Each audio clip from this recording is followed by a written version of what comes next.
It was 2:17 a.m. when my phone buzzed. I squinted at the screen, thinking it was just another random alert. But no, it was a message from Olivia. "You don't deserve me." I blinked. Read it again. My heart didn't pound. It sank. This wasn't casual sarcasm or some drunken text. This was intentional, calculated. We'd been married for 5 years. In the beginning, it was effortless. Laughter spilling into late nights, weekend adventures, a life people admired. But over time, things shifted. Small irritations, tiny dismissals, subtle power plays. They'd built invisible walls between us. Walls I'd hoped I could navigate.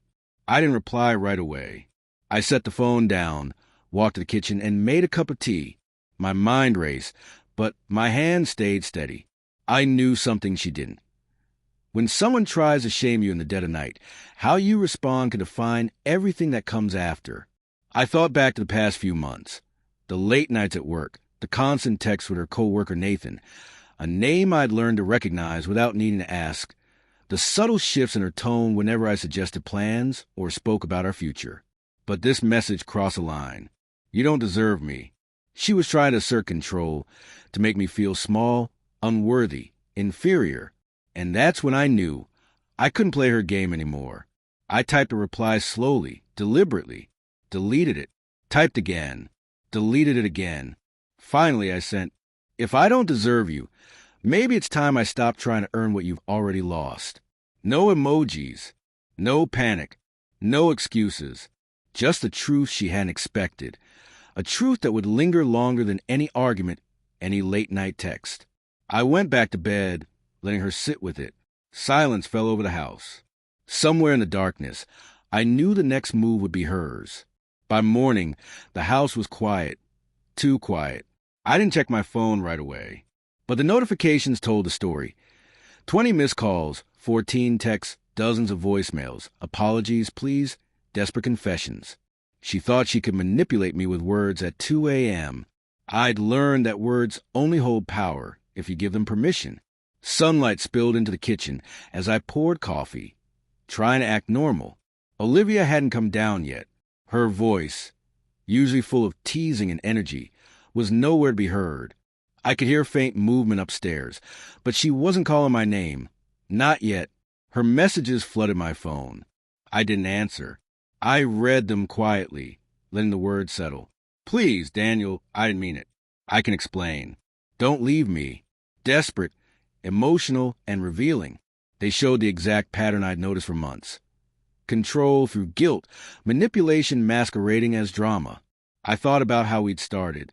Respect, shared dreams, laughter in the kitchen, weekend drives, quiet nights on the couch. But over time, the little dismissals became habits. Sarcasm sharpened. Playful jabs became weapons. And that midnight message? The tipping point. Later that afternoon, she came down, disheveled, hair messy, eyes red from a restless night. "Daniel," her voice faltered, "I'm sorry. I didn't mean it. I was upset. Please, just talk to me." I met her calmly. "Olivia, I read your messages. I see the pattern. You think words like that can control me, make me feel unworthy. They don't. You've had months, years even, to treat me with respect.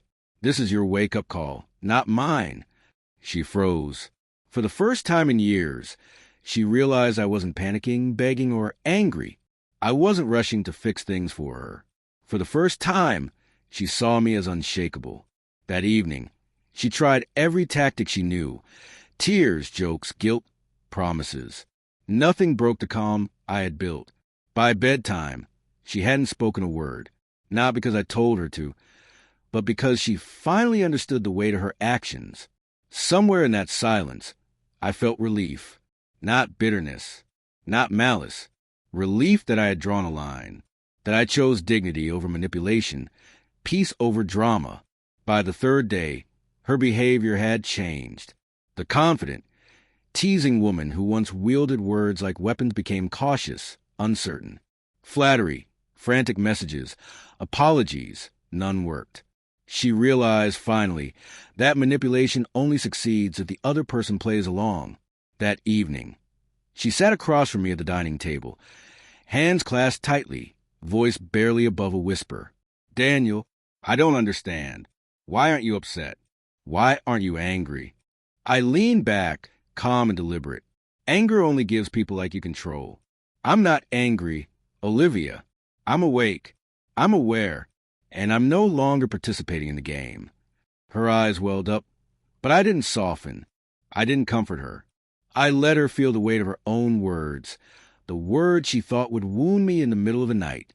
Respect isn't given for dramatic messages or fleeting emotions. It's earned through actions.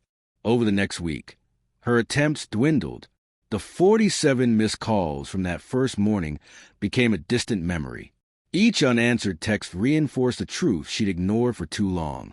Her midnight message, meant to provoke, had become the moment she finally understood. You cannot control someone who values themselves enough to walk away. By the end of the month, the tension in our home shifted, not because everything was fixed, but because the balance had changed. She no longer assumed control over my emotions or responses. I had reclaimed my boundaries, my dignity, my peace. Sometimes the hardest lessons come not from arguments, but from silence, patience, and unwavering resolve. Her words in the dead of night, "You don't deserve me," were meant to wound. But instead, they taught her the lesson she could no longer ignore. That night, as she slept quietly in the next room, I sat on the couch, phone resting on my lap, a faint smile crossing my face. I had said what I needed to say, and she had felt it in a way she'd never forget